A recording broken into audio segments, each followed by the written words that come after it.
Assalamualaikum warahmatullahi wabarakatuh. Alhamdulillah, kembali bersama Zulkarnain El-Maduri. Yang akan diangkat kali ini berkaitan dengan pembahasan seorang sahabat yang banyak menggali ilmu di Mesir. Tentu saja bagian dari disiplin ilmunya, yang sedang membawakan kitab Aqidatul Awam.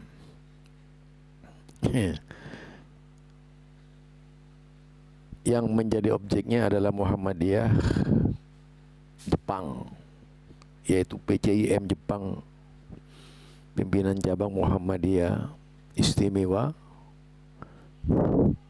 pimpinan cabang Istimewa Muhammadiyah Jepang. Nah,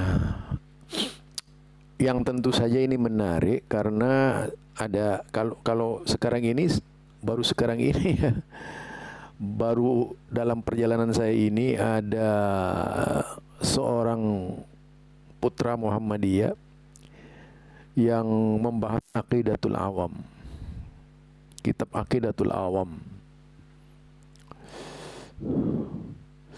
Jadi Aqidatul Awam ini bersifat berbentuk nazam yang ditulis oleh Ahmad Marzuki Al-Maliki.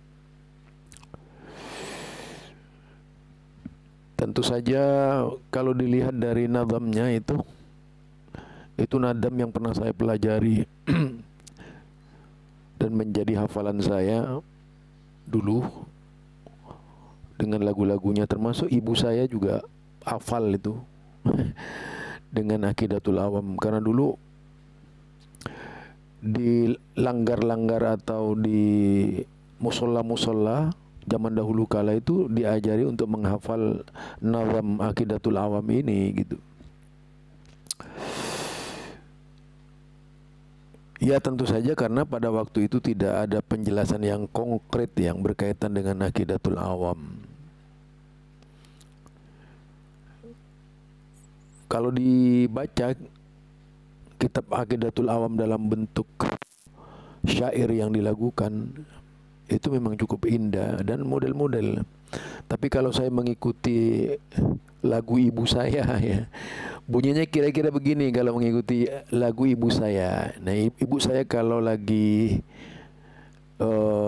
selesai akan sholat tuh, atau selesai sholat atau akan sholat gitu, biasanya selalu bernadam. Bernadam ya dengan, saya nggak tahu kalau awalnya ini adalah sebuah susunan dari sifat-sifat Allah. Pada waktu itu masih anak-anak saya, tapi saya sudah sebenarnya sih di sekolah sudah diajarin juga gitu.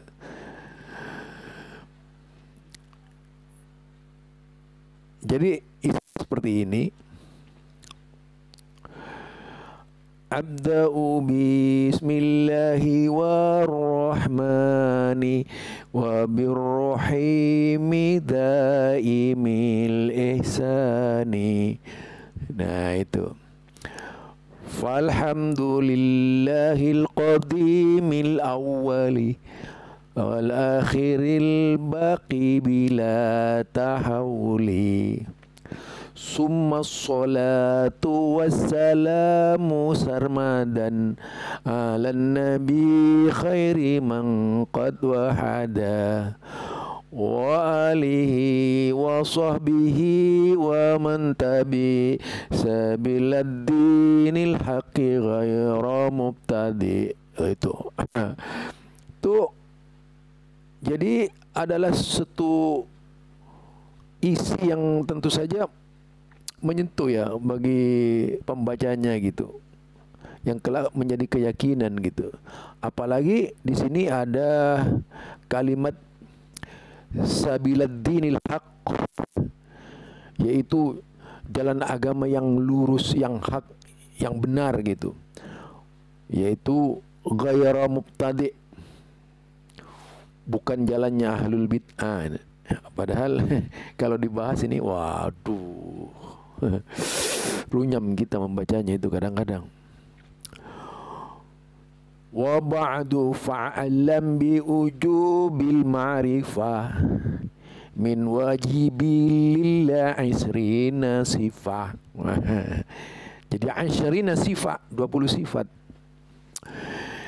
Itu nazam yang sangat terkenal di pesantren-pesantren ya di seluruh Indonesia, pasti diajarin ini. Nazam artinya pesantren-pesantren mereka ya.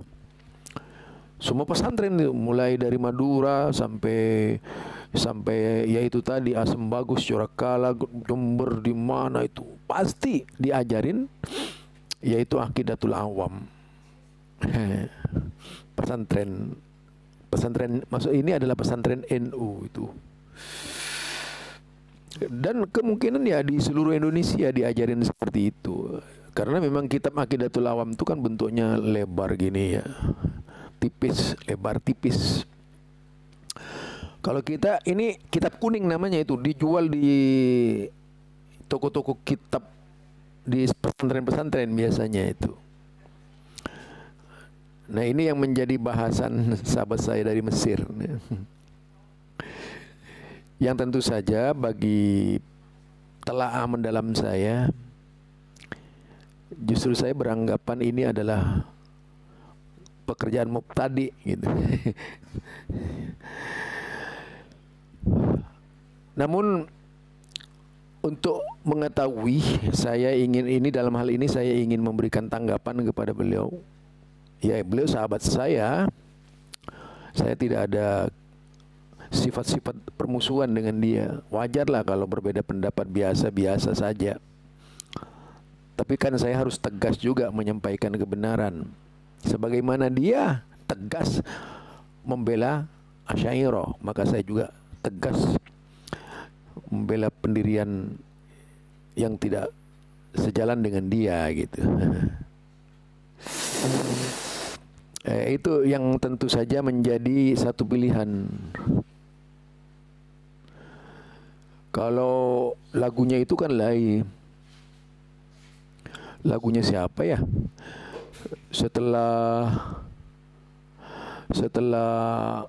banyak sih dilakukan di luar itu mengenai sifat Allah. Jadi wujud kidam baqa mukhalafatu lil hawadisi. Ini ada iramanya. Itu banyak dilakukan itu di berbagai daerah itu. Di daerah-daerah mana saja itu disampaikan seperti itu gitu. Nah, yang akan kita telaah mendalam nanti, kita kritisi dari beliau dan akan kita bahas dari berbagai term ucapan beliau ini, yaitu fatwa beliau tentang Aqidatul Awam, karena cukup memberikan bahasan. Apalagi kemudian ini membicarakan judulnya itu Muhammadiyah dan Wahabi gitu.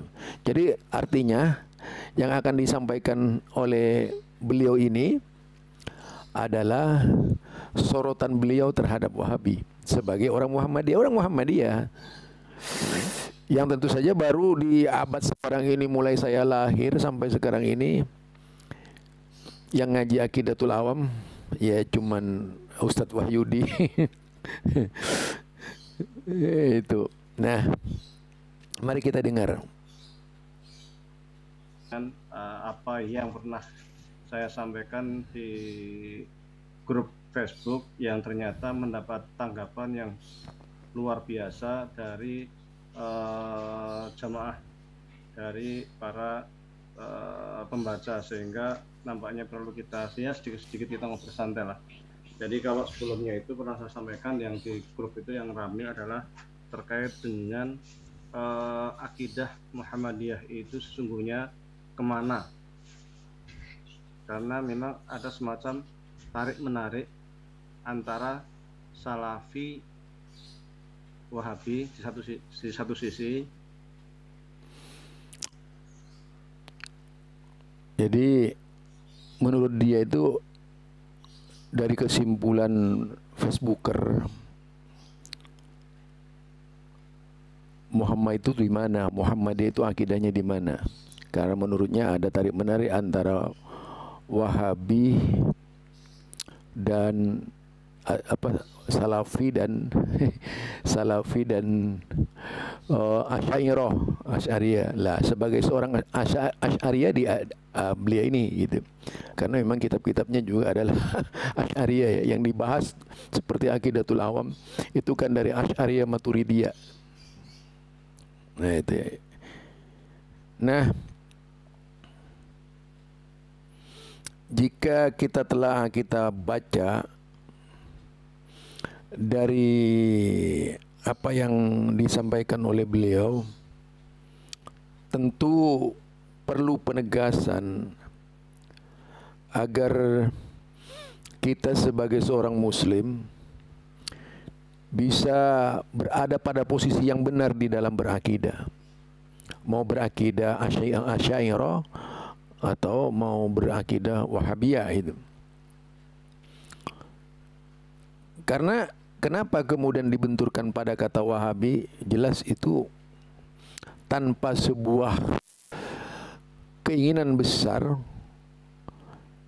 yang membahas kajian seperti itu, jelas tidak mungkin menjadi satu tolak ukur ya di dalam pembahasannya. Sudah pasti ada maksud yang kuat, maksud yang datang dari disiplin ilmunya yang membawa harus berpetualang di dalam pendapat-pendapat Asy'ariyah itu gitu. Itu yang akan kita angkat di dalam hal ini. Nah, kita dengar dari ucapan beliau ini sebagai salah satu yaitu tolak ukur agar kita lebih memahami akidah Islam yang seperti apa yang kita harapkan. Jadi yang jelas kalau Muhammadiyah itu belum pernah memproklamirkan yaitu menyebut Asy'ariyah, tapi kalau salaf menyebutnya itu.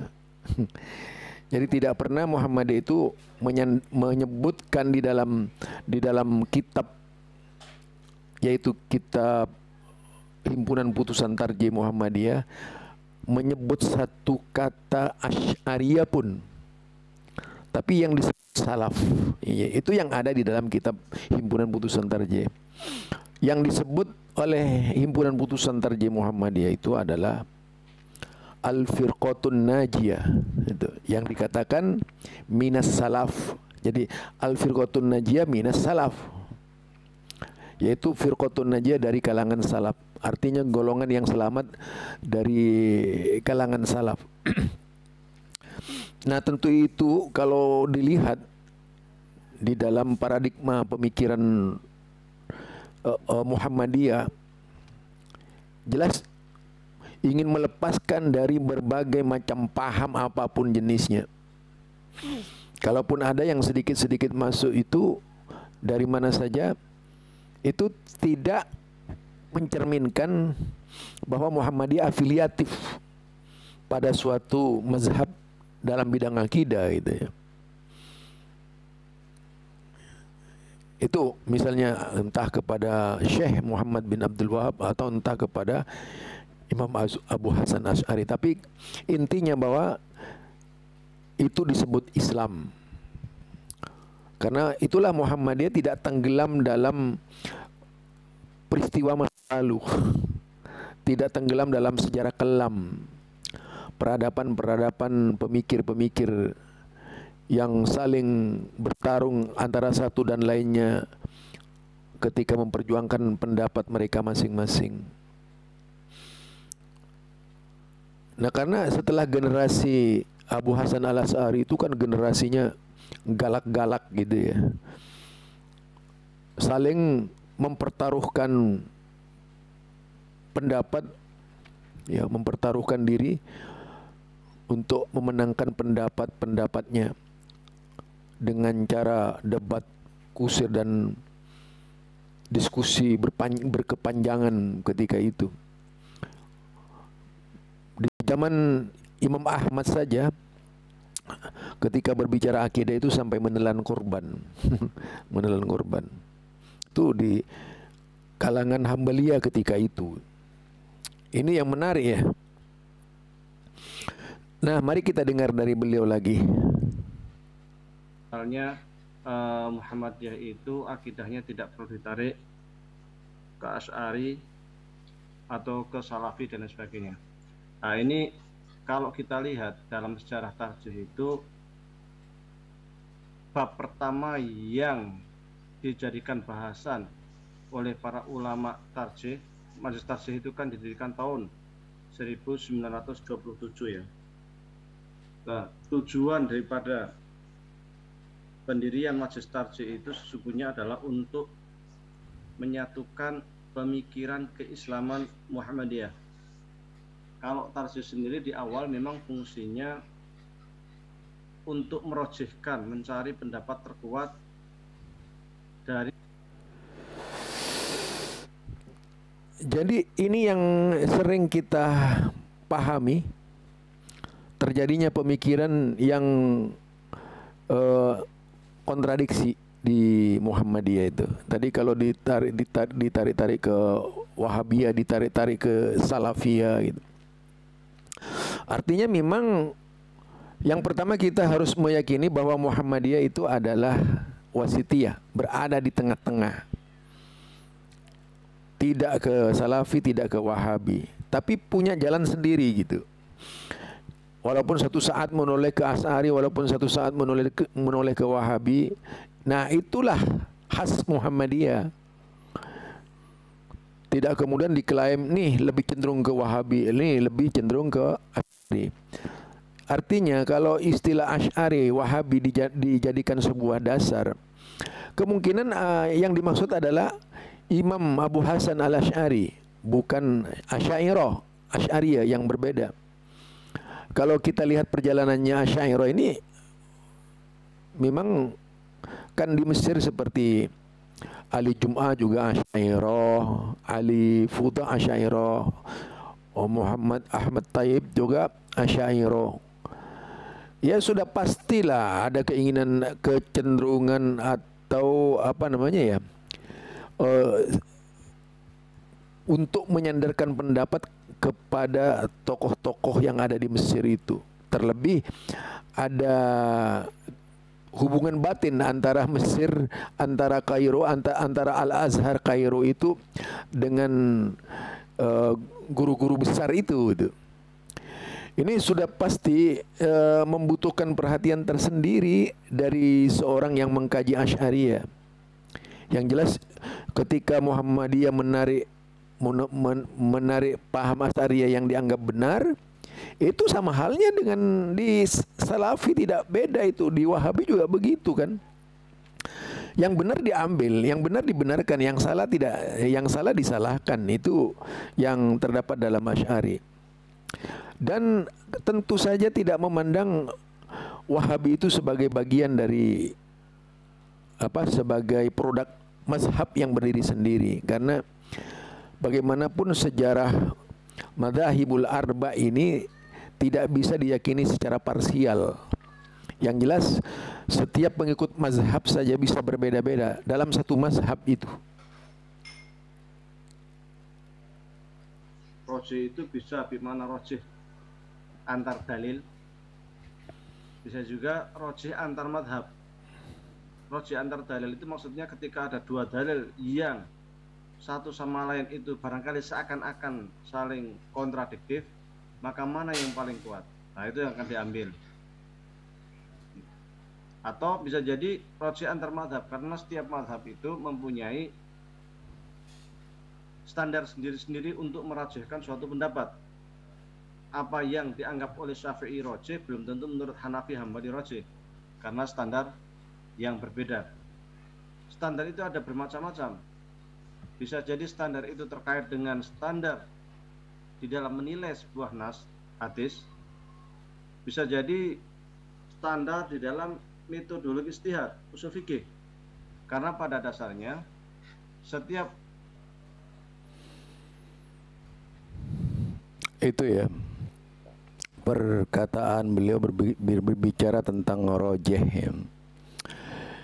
Ya kalau itu diakui sebagai dasar-dasar ijtihad Muhammadiyah di dalam mengembangkan karakternya dalam bidang fatwa dan ketarjihan, artinya itu bukan sebuah afiliasi pada sebuah mazhab, satu bentuk produk tarjih Muhammadiyah yang bisa kita lihat memang betul-betul bukan dari mazhab itu, berkaitan dengan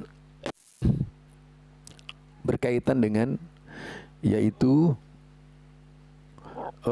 yang terdapat di dalam himpunan putusan tarjih Muhammadiyah. Kalau berbicara himpunan putusan tarjih Muhammadiyah, tentu kita akan berpikir yaitu berkaitan dengan tahara misalnya, berkaitan dengan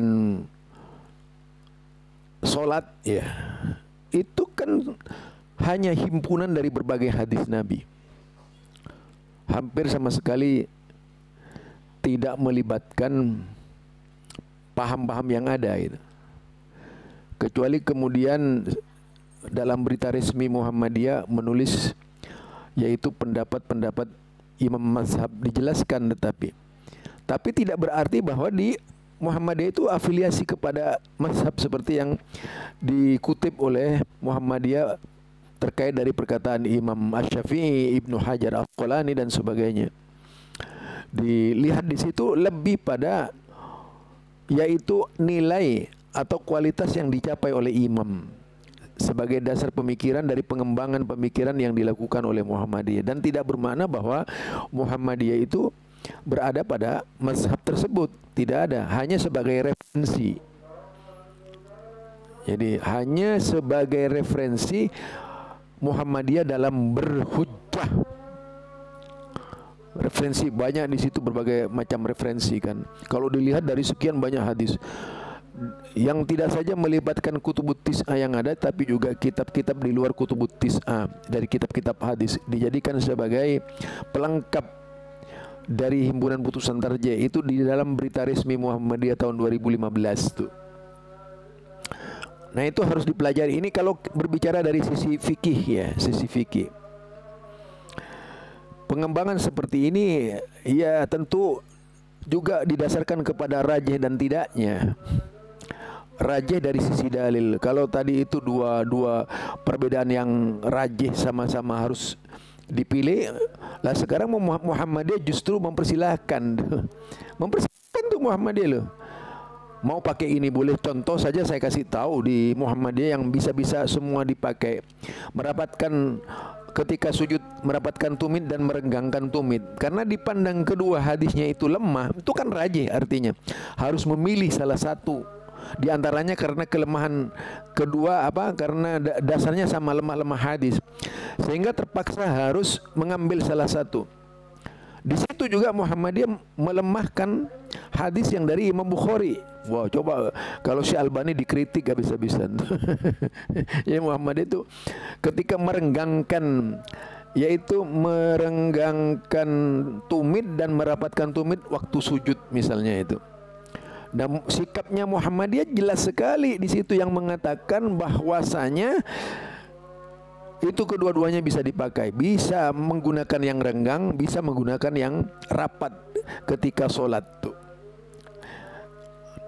Rajihnya di situ kalau sama-sama rajih Muhammadiyah, bukan salah satunya tidak dipakai itu. Nah, makanya harus banyak itu memahami tarjih Muhammadiyah. Dalam bidang hadis seperti itu juga Muhammadiyah. Jika kedua-duanya hadis itu harus dipilih, maka Muhammadiyah pakai kedua-duanya. Nah itu Yang misalnya seperti bismillah dan tidak menjaharkan basmalah dan tidak menjaharkan basmalah. Itu dipakai kedua-duanya itu. Yang tentu saja itu bagian dari dinamika di Muhammadiyah. Agar menghindar dari persoalan-persoalan, ya, terhindar dari persoalan-persoalan. Ini kalau dalam dunia fikih, tapi kita lihat dia kemana cara berfikirnya sendiri. Dan di dalam mazhab pun sesungguhnya bukan sekadar mazhab fikih, tetapi juga ada mazhab akidah. Di dalam mazhab akidah ini muncul katakanlah yang fase-fase awal itu terkait dengan Khawarij, Syiah ya, Syiah, Khawarij, kemudian orang-orang Mu'tazilah, Ahlul Hadis. Waktu itu belum ada namanya Ahlus Sunnah, adanya namanya Ahlul Hadis. Jadi orang-orang yang anti atau kontra dengan Mu'tazilah itu seringnya disebut dengan istilah Ahlul Hadis, seperti Ahmad bin Hambal. Ahmad bin Hambal ini kelompok Ahlul Hadis. Sampai kemudian muncul Imam Asy'ari yang mempopulerkan istilah Ahlus Sunnah wal Jamaah. Sesungguhnya sebelum Imam Asy'ari pun sudah ada letupan-letupan terkait dengan paham istilah Ahlus Sunnah wal Jamaah, tetapi belum begitu populer. Ini sebuah pikiran kita ya,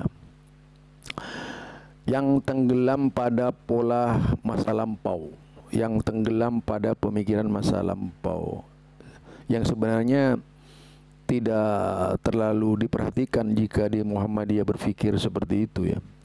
Kembali kepada perselisihan, perpecahan di zaman ya, pemikiran-pemikiran ketika itu menjadi salah satu pilihan untuk saling serang menyerang. Kembali kepada ghazwul fikri namanya itu. Ya, kalau kemudian juga pendidikan dibawa kepada ghazwul fikri, itu akan melahirkan ghazwul fikri lainnya ya, kelompok-kelompok lainnya. Terjadilah pemikiran-pemikiran yang juga akan selalu dibenturkan. Ya, kalau misalnya istilah Ahlul Hadis dengan Ahlul Kalam ya beda banget itu. Memang karena berangkatnya Ahlul Hadis sudah pasti berangkat dari dalil-dalil hadis.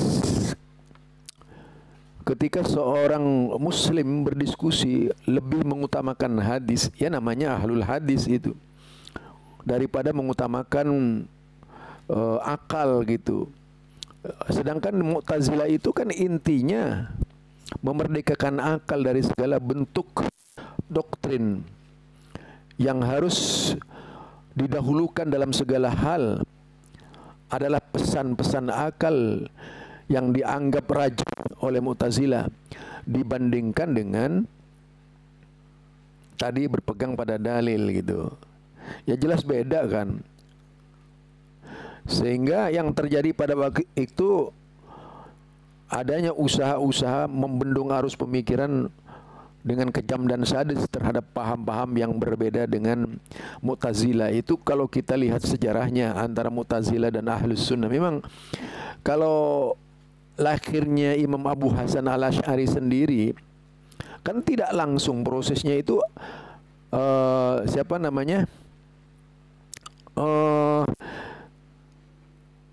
Imam Abu Hasan al-Asy'ari ini kan anak tiri dari Al-Jubai.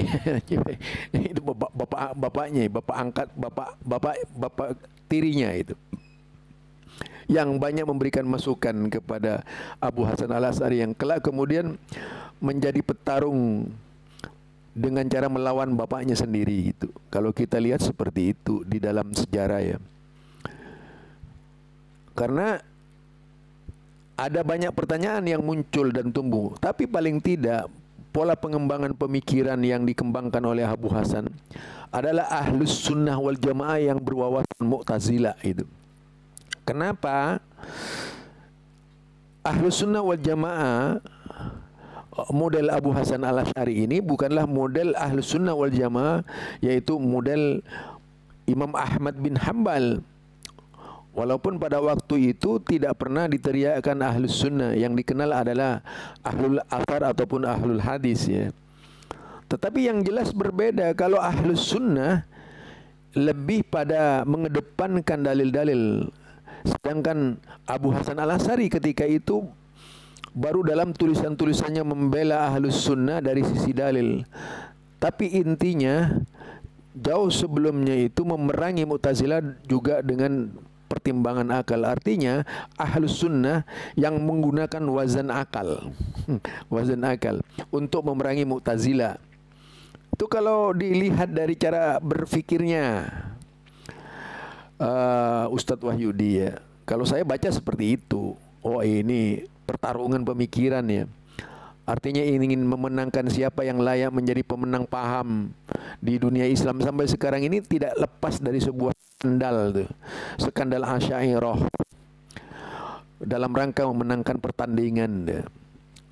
Kalau Wahabi juga dianggap sebagai petarung, ya memang itu bagian dari lagu lama menurut saya. Tidaklah kemudian intinya kalau ada orang Asy'ariyah ingin menenggelamkan Wahabi, itu sudah pasti berbagai macam cara akan digunakan untuk memberikan penilaian kepada Wahabi sejelek-jeleknya gitu. Kalau perlu digambarkan Wahabi menjadi momok atau gurita yang bisa mematikan, atau juga bisa dikatakan vampir pemakan paham tuh. Nanti seperti itu cara berpikirnya seorang terhadap Wahabi. Lalu menggambarkan Asy'ariyah itu sebagai wanita cantik yang menarik dengan berbagai macam cara dilakukan oleh kelompok-kelompok Asy'ariyah. Saya kira itu menjadi suatu hal yang memang harus dilakukan oleh Asy'ariyah itu. Itu. Mari kita dengar lagi. Nanti ada Asy'ariyah, Maturidiyah, dan yang terbelakang adalah pendapat-pendapat dari Ibnu Taimiyah yang mengkristal kemudian atau dirumuskan secara rapi oleh Muhammad bin Abdul Wahab. Ketika seseorang itu merumuskan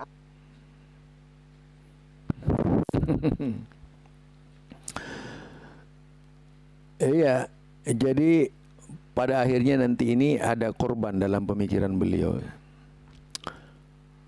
Arahnya adalah jelas yang dikambing hitamkan adalah Ibnu Taimiyah dan Syekh Muhammad bin Abdul Wahab. Itu nanti endingnya seperti itu. Cara berpikirnya Ustadz Wahyudi yang intinya sejarah dengan kacamata subjektivitas, sejarah dari kacamata sudut pandang sebagai seorang alumni Mesir, di mana di sana memang dikuasai oleh kelompok Asy'ariyah. Nah tentu juga itu bermasalah kalau saya pandang itu, karena tidak bisa netral. Yang jelas, tetapi Islam itu tidak lahir di Kairo. Islam lahir di Mekah dan Madinah. Dan iman itu kembali akan muncul dari Madinah. Itu kelak yang sebagaimana yang dikabarkan oleh hadis sahih, bahwa iman itu akan lahir di Mekah kembali gitu, atau di Madinah kembali. Nah, berangkat dari sana, pertarungan pemikiran yang terjadi antara Asy'ariyah dengan Muhammad bin Abdul Wahab itu tidak sekedar dipandang dari kepentingan kepentingan mempengaruhi umat dia, kepentingan dari suatu kelompok yang saya sebut tuh dalam bahasa keren saya itu konspirasi. Jadi ada konspirasi memang di dunia sekarang ini, sehingga yang terakhir sekali di chatnya diadakan muktamar itu terdiri dari kelompok-kelompok tertentu yang memang berwawasan Asy'ariyah semua. Tidak ada yang tidak berwawasan Asy'ariyah itu di situ. Semua berwawasan Asy'ariyah yang datang. Lalu mendeklarasikan, ini konspirasi ini, mendeklarasikan bahwa Ahlus Sunnah wal Jamaah mereka ini. Yang menarik apa? Ahlul Athar akhirnya pun tidak diberikan kepada Wahabi, karena beranggapan bahwa Wahabi itu terlalu jauh dan tidak mendukung program-program pemikiran mereka, sehingga dijadikan antara Wahabi dan Asy'ariyah itu yaitu jurang pemisah. Nah, jurang pemisah inilah yang dilakukan dan digali terus-menerus supaya keduanya berbeda itu. Dan tidak asik kalau Wahabi dan Asy'ari ini kemudian sama menurut mereka. Ini harus Wahabi dan Asy'ariyah harus berpisah. Akhirnya umat Islam menjadi orang yang lalai. Kalau kita melihat latar belakang dari perguruan tinggi Mesir juga dulu kan punya latar belakang perguruan tinggi Mesir ya. Kalau melihat dari sejarah yang disampaikan oleh Pak Amin Rais dulu itu dari Fatimiyun dulunya itu. Artinya pengaruh akliyun itu ada, pengaruh akliyah itu ada gitu. Dan cukup besar andilnya dalam pemikiran pentadbiran Al-Azhar Kairo sebagai pusat pendidikan Islam ya. Cengkraman Asy'ariyah itu begitu kuat di sana ya. Sehingga tidak akan pernah lahir ke permukaan yaitu pemikiran-pemikiran, melainkan itu yang dikembangkan adalah Asy'ariyah. Harus menjadi pilihan. Dan tentu saja di sisi lain menggambarkan Wahabi itu di luar Ahlus Sunnah wal Jamaah. Itu pasti sudah akan terus-menerus dilakukan oleh sebuah kekuatan yang energik dari kelompok-kelompok konspirasi ini. Jadi konspirasi itu terus akan hidup membendung arus pemikiran yang datang dari Wahabi. Mari kita lihat lagi.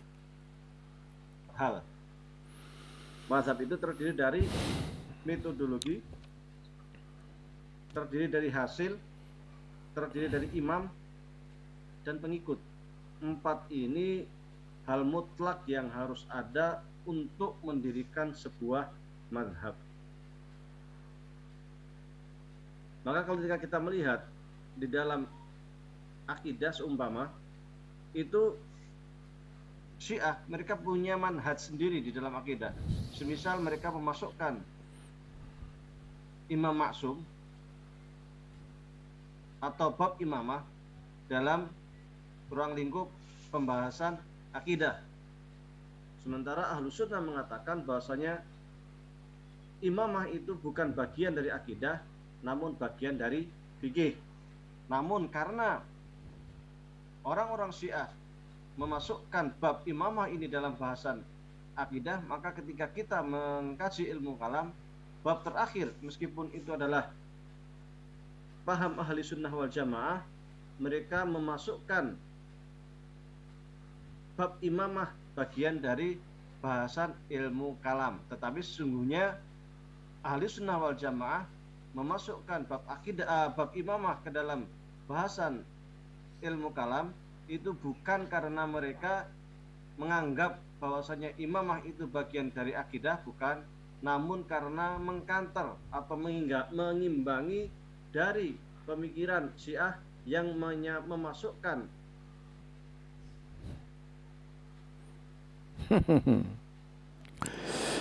itu ya perkataannya teman saya. Jadi berkaitan dengan ideologi madzhabul arba yang terdiri dari 4 sendi katanya itu. Kalau itu dijadikan sebuah dasar pemikiran di dalam beragama, ya, di dalam beragama, tentu juga adalah sebuah kesalahan besar yang seolah-olah dengan sengaja bahwa mazhab itu harus berdiri di tengah-tengah umat yang didasarkan pada komitmen tadi, itu 4 dasar-dasar madzhab. Nah, kalau dipikirkan lebih jauh, perkembangan mazhab awal akhir itu menurut saya tidak berangkat dari sana, tapi diciptakan oleh pengikut-pengikutnya. Jadi pengikut-pengikut inilah yang kelak kemudian melahirkan berbagai macam pendapat terhadap imam-imamnya itu, sehingga dibatasi pada wilayah pemikiran yang dikeluarkan oleh imam-imam. Jadi adalah sebuah rumusan yang dikembangkan oleh imam-imam, oleh pengikut-pengikutnya. Ya, Imam Abu Hanifah misalnya, dia kan tidak pernah berpikir atau punya cita-cita yang diperjuangkan harus menjadi orang yang berhasil ditokohkan di tengah-tengah umat. Kan tidak pernah berpikir seperti itu, dan harus menjadi panutan pendapat-pendapatnya, dan harus menjadi pandangan semua orang.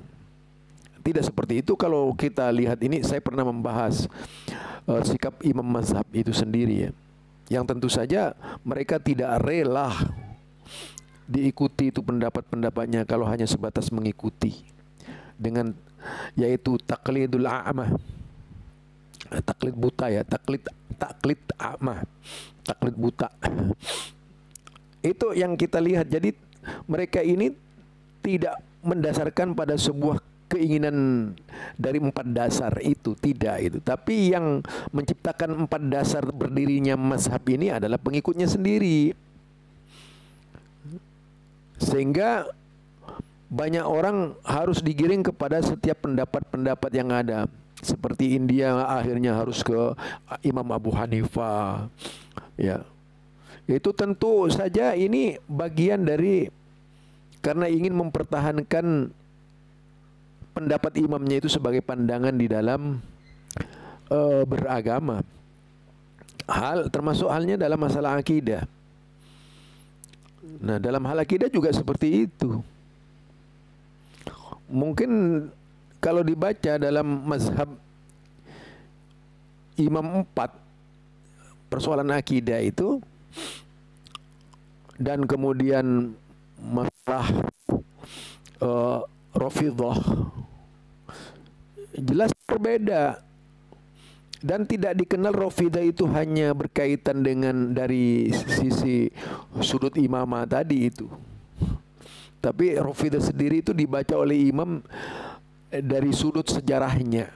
Pengembangan pemikiran yang dilakukan oleh para imam dari sudut sejarahnya itu yang dibaca oleh imam-imam. Lahirnya statement-statement dari Rafidhah yang membedakan diri dengan mereka gitu, dari berbagai sudut sampai kepada tingkat takfir. Itulah yang menjadi dasar-dasar penghukuman Ahlus Sunnah kepada Syiah,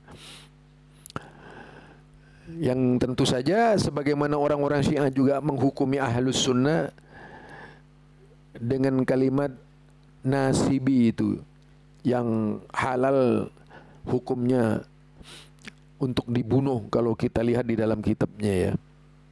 Itu ya karena mereka sudah punya dasar-dasar pemikiran dari kitab-kitab mereka, walaupun kadang-kadang orang-orang Syiah ini kalau diungkap tidak mau mengakui gitu.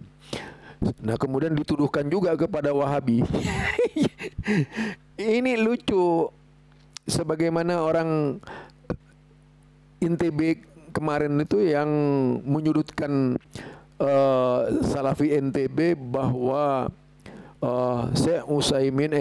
Syekh bin Bas berfatwa dalam kitab yaitu Fathul Islam, katanya itu bahwa orang yang bermaulid itu halal dibunuh.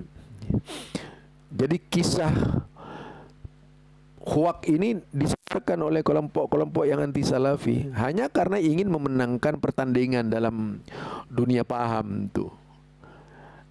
Ya, seperti tadi terpaksa seorang Idrus Ramli buat hukum bagi orang yang sekolah ke Wahabi. Padahal banyak sekali di Libya itu orang-orang NU yang masuk ya. Kenapa enggak sekolah ke siapa namanya Idrus Ramli saja itu. Jadi di sini jelas sekali kalau dipandang dari sudut pemikiran apa yang dikembangkan oleh kelompok-kelompok yang ada di dunia ini, Jelas itu bukan oleh pendukungnya ya, bukan tanpa target, itu ada targetnya. Yang terlalu politis kalau ingin diangkat gitu ya ke permukaan. Apalagi kalau sudah sampai pada tingkat caci maki, tingkat yaitu menghina, tingkat apa namanya merendahkan kelompok lain, itu sangat politis sekali sudah rasanya itu. Jadi bukan pandangan seorang yang memang benar ahli, tapi ada subjektivitas dalam hidupnya. Apakah itu bersifat individu ataupun bersifat kelompok ya.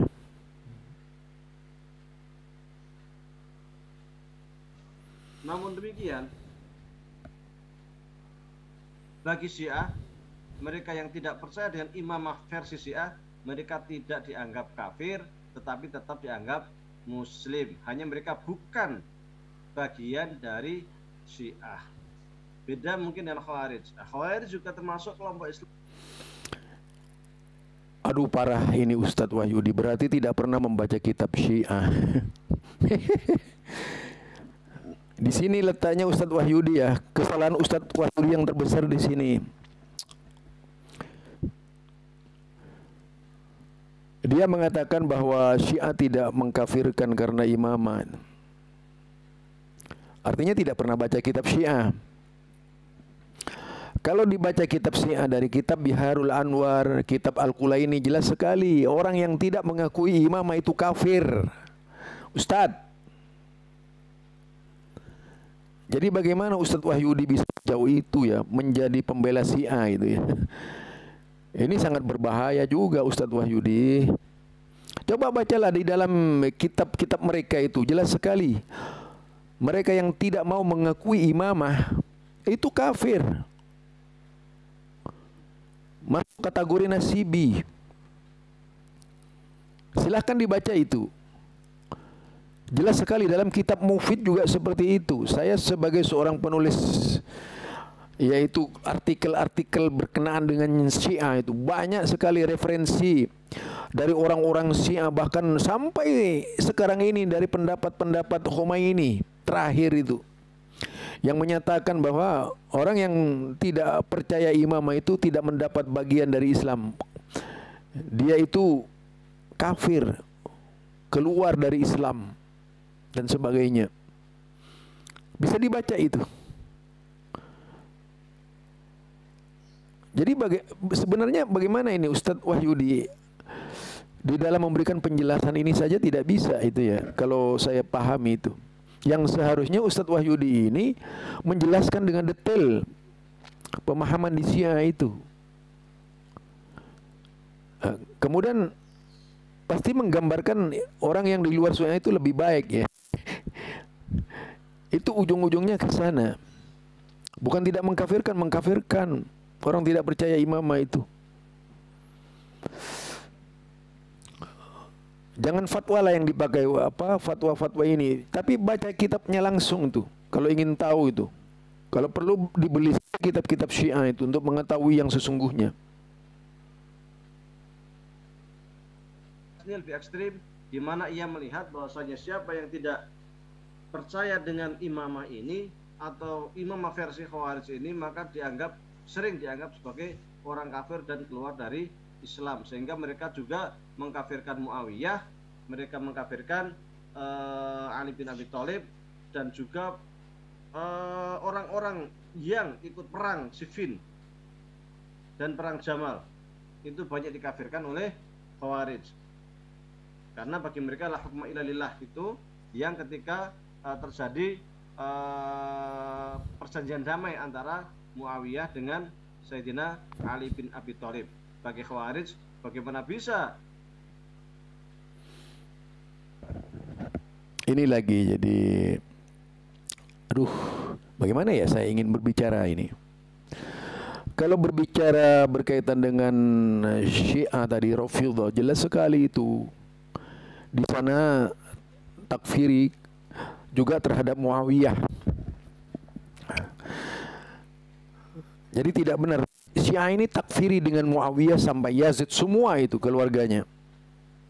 Tidak ada, jangankan kepada Muawiyah, Syiah ini kepada Abu Bakar, Umar, Utsman, Ali ini apa, Abu Bakar, Umar, Utsman, takfiri mereka itu. Jelas sekali menyebut, nanti menyebut ketiga-tiganya ini akan dikeluarkan dari kuburnya, lalu mereka akan dibakar hidup-hidup. Lah itu dalam kitab-kitab mereka, termasuk istri-istri Rasulullah sallallahu alaihi wasallam. Ini perlu dibaca biar lebih luas lagi wawasannya gitu. Cobalah ikuti kajian-kajian seorang ulama muda Mesir ya. Romi itu jelas sekali bagaimana posisi Syiah. Bukan tidak kafir, sudah mengkafirkan banget terhadap umat Islam. Bahkan dalam statementnya yang luar biasa bahwa sepeninggal Rasulullah seluruh umat Islam itu murtad dari agamanya. Takfir besar-besaran tuh. Kecuali yaitu keluarga Mikdad, Ali dan sebagainya. Itu yang dianggap tidak keluar dari Islam. Yang lainnya murtad, termasuk Abu Bakar, Umar, Utsman. Kerancuannya Ustadz Wahyudi di sini di dalam menjelaskan tentang Syiah. Kemudian justru kalau Khawarij itu justru jika kita lihat cara berpikirnya mengkafirkan Ali ya. La hukmu illallah itu dijadikan dasar, kemudian Muawiyah yang wajib diperangi dan sebagainya. Dan itu tidak bertumbuh sampai sekarang itu. Tidak tumbuh sampai sekarang, artinya tidak ada yang memiliki akidah Khawarij sepenuh itu. Bahkan kitabnya sangat terbatas sekali. Tapi kalau Syiah ya, kalau Syiah jelas sekali itu sampai sekarang dipertahankan karena menjadi ideologi di Iran. Negara-negara yang mayoritas Syiah itu lagi, di mana mereka semuanya berpegang teguh tentang halalnya darah kaum Sunni di kitab-kitab mereka. Di sini saja mungkin perlu disampaikan oleh antum tuh dari kitab-kitab. Nanti kalau perlu akan saya bahas secara khusus tuh kitab Syiah.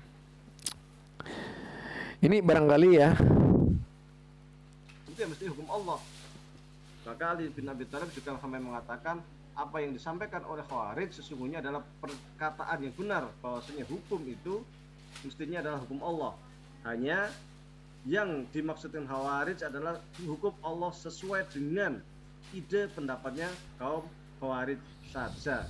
Sementara selainnya Khawarij dianggap kafir. Ini kan masalah. Sehingga di dalam sejarah Islam kelompok yang paling banyak sekte perpecahan itu adalah dari kalangan Khawarij. Baik Khawarij ataupun Syiah ataupun Ahlu Sunnah ataupun Mu'tazilah dan lain sebagainya, mereka itu punya tokoh-tokoh, di dalam Syiah itu ada namanya, yang Syiah 12, ada namanya 12 Imam Maksum seumpama. Yang Zaidiyah ada Imam Zaid, ya kan. Di kalangan Mu'tazilah ada Wasil bin Atta, ada Amr bin Ubaid, ada Al-Jubai dan sebagainya, para konseptor teolog Mu'tazilah. Di Ahlussunnah generasi awal sewaktu masih menjadi ahlul hadis, yang paling terkenal adalah Ahmad bin Hambal. Hanya saja Imam Ahmad ini tidak banyak sesungguhnya bergelut di dalam bidang akidah. Bidang akidah ini justru dirumuskan secara rapi oleh Imam Abu Hasan Al-Asy'ari. Kenapa Abu Hasan Al-Asy'ari itu disebut sebagai tokoh ahli sunnah wal jamaah? Jadi endingnya ini adalah Imam Abu Hasan Al-Asy'ari yang kita lihat ya. Jadi endingnya adalah Imam Abu Hasan Al-Asy'ari. Endingnya bahwa Imam Ahmad bin Hambal pun tidak berdiri sebagai sepenuhnya seorang ahli kalam, maunya kalau bisa ditarik ke ahli kalam itu. Jadi ahlul kalam. Kan dasar pemikirannya adalah ahlul kalamnya. Kalau kalam di Madura itu ada orang di Madura pakai jangan kalam lah. Nah, itu artinya jangan banyak bicara lah. Biasanya seperti itu. Uskut katanya, diam-diam itu. Biasanya dibicarakan oleh pedagang-pedagang obat kalau lagi bicara, jangan kalam. Supaya orang-orang awam tidak mengerti istilah kalam. Itu arti dari sisi bahasa. Orang yang banyak bicara itu. Jadi arti dari bahasa seperti itu. Kalau sekarang ilmu kalam lebih pada teologi, wah itu luar biasa. Karena memang dasarnya adalah harus bicara dan membolak-balikkan kata. Jadi dari sana berangkatnya. Dari sana berangkatnya tadi. Endingnya kemudian berbicara Abu Hasan al-Asy'ari sebagai seorang tokoh Ahlus Sunnah wal Jamaah. Di situ deklarasinya begitu panjang, menempuh perjalanan dari kalimat demi kalimat sampai pada ujung-ujungnya, yaitu bagaimana pandangannya terhadap Imam Ahmad bin Hambal. Lalu dimunculkan seorang tokoh yang namanya Abu Hasan al-Asy'ari. Ini sebenarnya bagaimana kalau kita baca itu dalam pengertian yang sesungguhnya? Padahal di dalam perjalanan Imam Ahmad bin Hambal itu berkaitan dengan akidah, berhadapan langsung dengan ahlul kalam. Bagaimanapun kalam ini, kalau saya lebih tepat mengatakan Imam Abu Hasan al-Asy'ari itu tokoh ahlul kalam, ya. Kalau kita lihat dalam pandangan Imam Ahmad bin Hambal, kan yang dihadapi pada waktu itu jelas Al-Quran makhluk. Kalau dibaca di dalam kitab I'tiqad Ahlus Sunnah wal Jamaah itu, Usul I'tiqad Ahlus Sunnati wal Jamaah al-Lalika'i, itu kitabnya sangat jelas persoalan akidah yang muncul di zaman Imam Ahmad bin Hambal itu jauh lebih dahsyat lagi dari persoalan yang dihadapi oleh Abu Hasan al-Asy'ari. Kalau dibaca itu terkait istiwa itu sudah muncul di zaman Imam Ahmad. Terkait pembicaraan tangan Allah itu sudah muncul di zaman Imam Ahmad. Nah, tentu saja pada zaman Imam Abu Hasan al-Asy'ari itu karena banyaknya isyarat-isyarat dari buku-buku yang ditemui beliau sebelum pindah kembali lagi ke Ahlus Sunnah, yaitu dari buku-buku Ahlul Asar dari Imam Ahmad bin Hambal yang menulis membantah pendapat-pendapat Mu'tazilah berdasarkan tulisan-tulisan yang kemudian hal ini sampai kepada Imam Abu Hasan al-Asy'ari. Artinya menyimpulkan saja Imam Abu Hasan al-Asy'ari ini bukan tokoh Ahlus Sunnah wal Jamaah gitu. Jadi tokoh Ahlus Sunnah wal Jamaah yaitu Imam Ahmad bin Hambal. Dari sana coba baca sejarahnya yang lengkap itu dari berbagai kitab akidah. I'tiqad Imam Ahmad bin Hambal, perjalanan Imam Ahmad bin Hambal, manaqib Imam Ahmad bin Hambal, dan buku-buku lainnya yang menceritakan peristiwa-peristiwa i'tiqad yang terjadi di zaman Imam Ahmad bin Hambal. Nah, disitulah kalau kita lihat perdebatan demi perdebatan terjadi di zaman lahirnya Imam Ahmad bin Hambal. Ya. Jadi itu kalau kita ingin membaca peristiwa yang terjadi di zaman Imam Ahmad bin Hambal. Jadi akidahnya tetap Ahlul Asar. Artinya Imam Abu Hasan al-Asy'ari ini muncul lahir kesadarannya dari Mu'tazilah setelah banyak membaca buku-buku yang ditulis oleh Ahlus Sunnah ketika menyerang kelompok-kelompok Mu'tazilah. Dia akhirnya terpikat dengan buku-buku itu. Setelah melalui kajian yang mendalam terhadap kitab Ahlus Sunnah, lalu lahirlah sosok Imam Abu Hasan al-Asy'ari itu. Sesudah Mu'tazilah itu.